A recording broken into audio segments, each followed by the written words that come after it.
Kamusta mga boss? Ipapakita ko nga sa inyo ang napakagulo naming kusina. Ipapakita ko rin sa inyo kung gaano kainit ngayon dito sa loob ng bahay dito sa Saudi. Siyempre, pag sa kusina, wala naman talaga tayong aircon dyan.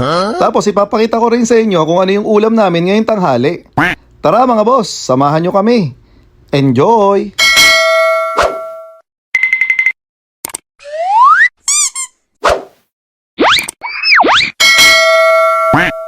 Andito nga ako sa kusina namin mga boss. Tapos si boss madam pumasok nga muna dun sa kwarto. Kasi hindi niya nakaya talaga yung init dito nga sa loob ng kusina namin.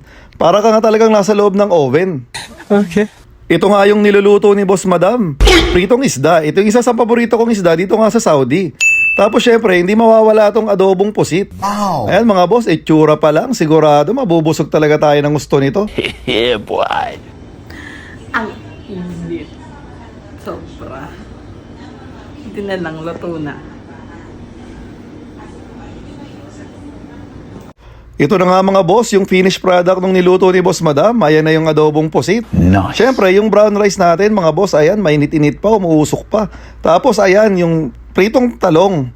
Tapos ito yung pritong isda natin mga boss, ayan, sarap-sarap talaga. Siyempre, meron din tayong brown rice. Ayan mga boss, tara na. Ito na nga mga boss, yung makakapagpadagdag na naman ng bilbil natin.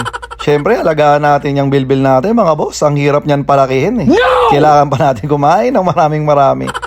Ganito kasi talaga yung mga gustong-gusto kong mga ulam. Bukod pa yung may mga sabaw like ng mga tinola, sinigang, nilaga. Siyempre, yung pritong isda, paborito ko talaga. A little longer than a few minutes later. Ayan mga boss, kitang-kita naman. Simot na talaga. Ito pa ang matindi mga boss. Sigurado, magagalit yung pusa nito. Tingnan nyo naman kasi mga boss, tinik na lang talaga yung natira. Hanggang dito na nga lang yung video natin mga boss. Sa mga hindi pa nga nagla-like dyan, baka naman. Pakifollow nyo na din ako mga boss. Bye-bye!